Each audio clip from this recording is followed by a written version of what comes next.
Hello what's up everybody, my name is Nick and welcome back to my YouTube channel let me flow. Guys, आज की इस video में मैं कुछ हमारी डेली लाइफ से जुड़े कुछ इंटरेस्टिंग वोकैबुलरी वर्ड्स, कुछ फ्रेजल वर्ब्स, कुछ फ्रेजेस और कुछ इडियम्स के बारे में बात करूंगा। तो वीडियो बहुत ही ज़्यादा इंटरेस्टिंग होगी, वीडियो को लास्ट तक जरूर देखिएगा। तो चलिए गाइस, फटाफट से वीडियो को स्टार्ट करते हैं। गाइस, पहला हमारा इंटरेस्टिंग वर्ड है वीडल। वीडल, इसको आप एक वर्ब के रूप में यूज़ कर सकते हैं। इसका सिंपली मतलब होता है कि किसी की जानबूझ के तारीफ करके उसको मनाने की कोशिश करना, या फिर अपना काम निकलवाने के लिए उसको फुसलाने की कोशिश करना, या फिर उसके साथ चिकनी चुपड़ी बातें करना ताकि आपका काम बन जाए या फिर आपका काम निकल जाए। For example, she wheedled me into going for shopping, मतलब शॉपिंग जाने के लिए उसने मुझसे चिकनी चुपड़ी बातें की, या फिर मुझे फुसलाने की कोशिश की, या फिर मेरी बहुत ज़्यादा तारीफ की झूठी मूठी या फिर जानबूझकर, ताकि मैं शॉपिंग जाने के लिए तैयार हो जाऊं। She wheedled me into going for shopping. Next हमारी एक लाइन है, Congress will wait and see who turns up at the Bharat Jodo Yatra. यहाँ पर टर्न अप एक फ्रेजल वर्ब है। इसका मतलब होता है कि किसी जगह पर पहुँचना, या फिर किसी जगह पर कुछ दिखाई देना, या फिर कोई दिखाई देना। तो यहाँ पर सिंपल ये बोला जा रहा है कि कांग्रेस वेट करेगी, मतलब रुकेगी और देखेगी कि भारत जोड़ो यात्रा में कौन कौन पहुँचता है या फिर कौन कौन दिखाई देता है। Congress will wait and see who turns up at the Bharat Jodo Yatra. Next हमारी एक फ्रेज है, वन ओवर द एट। इसका सिंपली मतलब होता है कि कोई पर्सन है जो बहुत ज़्यादा दारू पिए हुए है, मतलब बहुत ज़्यादा नशे में धुत है, या फिर उसे होश ही नहीं है, कि मतलब बहुत ज़्यादा टल्ली है। तो जैसे अगर मैं एग्जांपल लूँ, when he came back from the party he had one over the eight. इसका मतलब ये है कि जब वो पार्टी से वापस आया तो वो बहुत ज़्यादा नशे में टल्ली था, या फिर बहुत ज़्यादा नशे में, मतलब दारू के नशे में था। When he came back from the party, he had won over the eight। अगला हमारा एक वर्ड है एफेबल।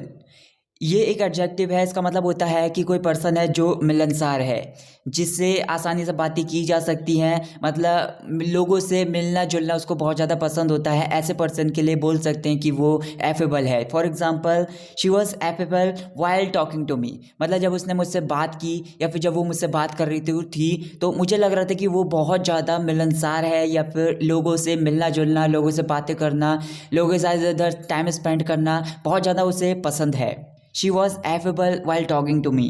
अगली लाइन है हमारी, Rahul Gandhi T shirt photos during biting cold in Delhi have got many wonderings. यहाँ पर बाइटिंग कोल्ड एक एडजेक्टिव है। इसका यूज़ हम तब कर सकते हैं जब हम मौसम को डिस्क्राइब करते हैं, मतलब एक ऐसा मौसम जो बहुत ज़्यादा ठंडा होता है, या फिर किसी भी इंसान को कप कपी छोड़ने के लिए मजबूर कर देने वाला होता है। तो ऐसे मौसम के लिए हम बोल सकते हैं कि वो मौसम बहुत ज़्यादा बाइटिंग कोल्ड है। वॉन्डरिंग एक एडजेक्टिव है। इसका मतलब होता है कि कुछ है जो बहुत ज़्यादा आश्चर्यजनक है, या फिर लोगों का ध्यान अपनी ओर आकर्षित कर देने वाला है, मतलब सबको हैरान कर देने वाला है। तो यहाँ पर इस लाइन के थ्रू सिंपल ये बोलना चाह रहे हैं कि राहुल गांधी की दिल्ली में कड़कती ठंड में फोटोज बहुत सारे लोगों को हैरान कर देने वाली लगी, या फिर लोगों का ध्यान अपनी ओर आकर्षित कर देने वाली है। Rahul Gandhi T shirt photos during biting cold in Delhi have got many wondering. अगला हमारा एक वर्ड है रेसिप्रोकेट।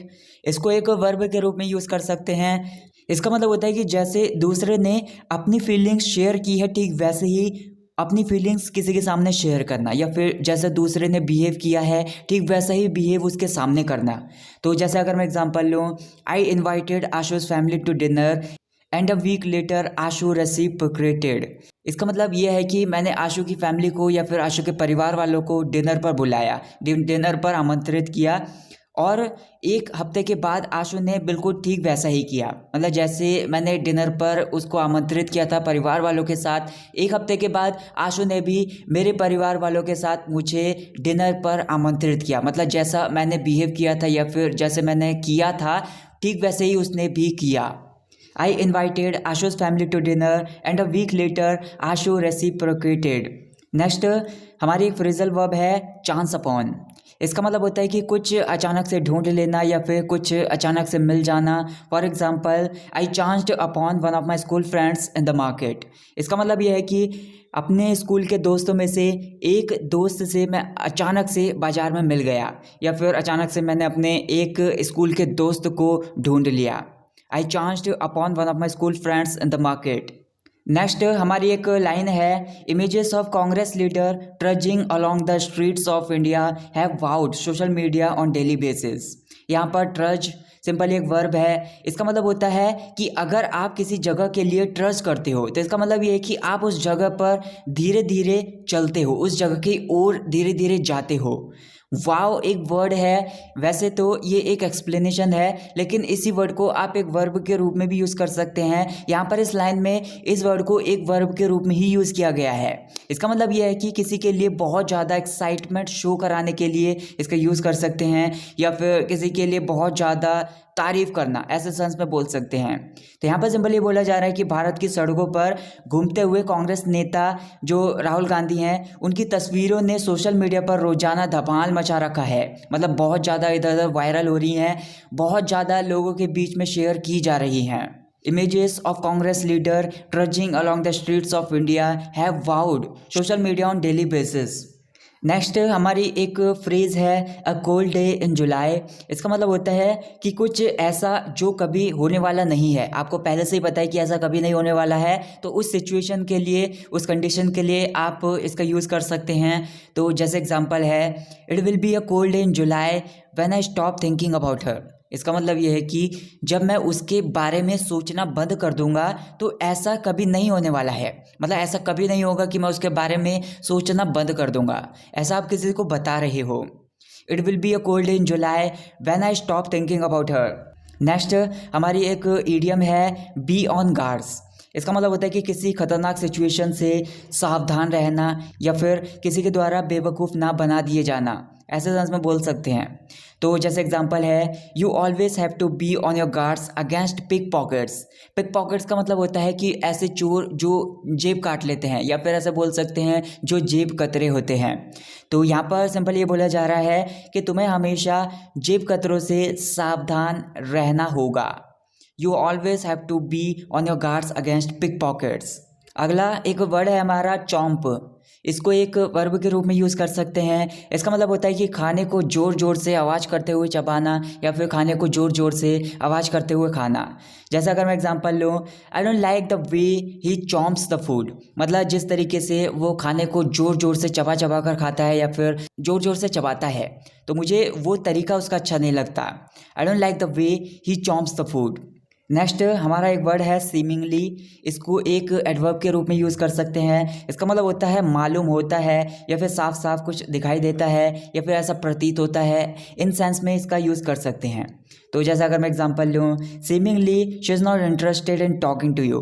मतलब आप किसी को ऐसा बता रहे हो कि ये साफ साफ पता चलता है, या फिर साफ साफ दिखाई देता है कि वो तुमसे बात करने में इंटरेस्टेड नहीं है, या फिर वो तुमसे बात करने में रुचि नहीं रखती है, या फिर ऐसे भी बोल सकते हैं कि जाहिर तौर पर वो तुमसे बात करने में बिल्कुल भी इंटरेस्ट नहीं लेती है। Seemingly she is not interested in talking to you. Get into something, वैसे तो ये एक फ्रेजल वर्ब है। इसका मतलब होता है कि कोई चीज़ करना शुरू कर देना, या फिर किसी चीज़ को करने में बहुत ज़्यादा मज़े लेना। मतलब अगर आप कुछ चीज़ कर रहे हो तो वो चीज़ करने में आपको बहुत ज़्यादा मज़ा आ रहा है, ऐसे सेंस में इसका यूज़ कर सकते हैं। तो जैसे एग्जांपल है, I got into argument with my girlfriends father about something. मतलब जो मेरी गर्लफ्रेंड के फादर हैं, उनके साथ किसी बात को लेकर मेरी आर्ग्यूमेंट हो गई, मेरी बहस हो गई, या फिर मेरी बहस शुरू हो गई उनके साथ। I got into argument with my girlfriends father about something. Next हमारी एक इडियम है, नॉक समबडी फॉर सिक्स। इसका मतलब होता है कि किसी को बहुत ही ज़्यादा आश्चर्यचकित कर देना, या फिर किसी को किसी चीज़ से या फिर कुछ करके किसी को बहुत ज़्यादा दुखी कर देना। For example, the news of his death knocked me for six. इसका मतलब यह है कि उसकी मौत की खबर ने मुझे बहुत ज़्यादा आश्चर्यचकित कर दिया, या फिर मुझे बहुत ज़्यादा दुखी कर दिया। मतलब मैं बहुत ज़्यादा हैरान हो गया, मेरा बहुत ज़्यादा दिल टूट गया उसकी मौत की खबर सुनने के बाद। The news of his death knocked me for six. Next हमारा एक वर्ड है, ओवरवेलमिंग। बेसिकली ये एक एडजेक्टिव है। इसका मतलब होता है कि कोई चीज़ आपको बहुत ज़्यादा अफेक्ट करती है, आप जानते हो कि उसके साथ डील कैसे करना है, या फिर एक अलग सेंस में भी इसका यूज़ कर सकते हैं कि कोई चीज़ है वो बहुत ज़्यादा मात्रा में है, मतलब बहुत ज़्यादा है, भरपूर मात्रा में है।